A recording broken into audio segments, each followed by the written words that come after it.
एक नगर में प्रतिष्ठित व्यापारी रहते थे जिन्हें बहुत समय बाद एक पुत्र की प्राप्ति हुई थी। उसका नाम चंद्रकांत रखा गया।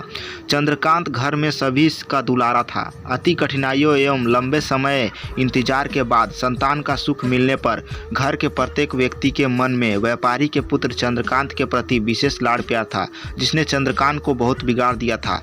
घर में किसी भी बात का अभाव नहीं था। चंद्रकांत की मांग से पहले उसकी सभी इच्छाएं पूरी कर दी जाती थी।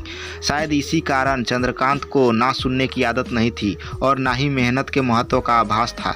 चंद्रकांत ने जीवन में कभी भी अभाव नहीं देखा था, इसलिए उसका नजरिया जीवन के प्रति बहुत ही अलग था। और वहीं व्यापारी ने कड़ी मेहनत से अपना व्यापार बनाया था। ढलती उम्र के साथ व्यापारी को अपने कारोबार के प्रति चिंता होने लगी थी। व्यापारी को चंद्रकांत के व्यवहार से प्रत्यक्ष था कि उसके पुत्र को मेहनत के फल का महत्व नहीं पता है। उसे आभास हो चुका था कि उसके लाड़ प्यार ने चंद्रकांत को जीवन की वास्तविकता और जीवन के मेहनत के महत्व से बहुत दूर कर दिया है। गहन चिंतन के बाद व्यापारी ने निश्चित किया कि वो चंद्रकांत को मेहनत के फल का महत्व स्वयं सिखाएगा, चाहे उसके लिए उसे कठोर ही क्यों ना बनना पड़े। चंद्रकांत से सभी बहुत प्यार करते थे, जिसका उसने बहुत फ़ायदा उठाया। वो रोज़ किसी न किसी के पास जाकर धन मांग लाता और अपने पिता को दे देता, और व्यापारी उसे उन पैसों को कुएं में फेंकने को बोलता, जिसे चंद्रकांत बिना किसी अड़चन के फेंक आता और उसे रोज़ भोजन मिल जाता।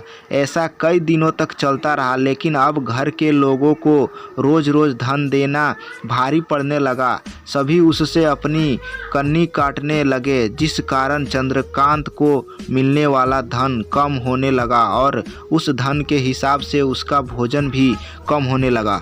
एक दिन चंद्रकांत को किसी ने धन नहीं दिया और उसे अपनी भूख को शांत करने के लिए गांव में जाकर कार्य करना पड़ा। उस दिन वो बहुत देर से थका हारा व्यापारी के पास पहुंचा और धन देकर भोजन मांगा। रोज के अनुसार व्यापारी ने उसे वो धन कुएं में फेंकने को आदेश दिया, जिसे इस बार चंद्रकांत सहजता से स्वीकार नहीं कर पाया और उसने पलटकर जवाब दिया, पिताजी, मैं इतनी मेहनत करके पसीना बहाकर इस धन को लाया हूँ और आपने मुझे एक क्षण में इसे कुएं में फेंकने को कह दिया। यह सुनकर व्यापारी समझ गया कि आज चंद्रकांत को मेहनत के फल का महत्व समझ आ गया है। व्यापारी भली भांति जानता था कि उसके परिवार वाले चंद्रकांत की मदद कर रहे हैं, तभी चंद्रकांत इतनी आसानी से धन कुएं में डाल देता था। लेकिन उसे पता था कि एक न एक दिन सभी परिवार जन चंद्रकांत से कन्नी काट लेंगे। उस दिन चंद्रकांत के पास कोई विकल्प शेष नहीं होगा।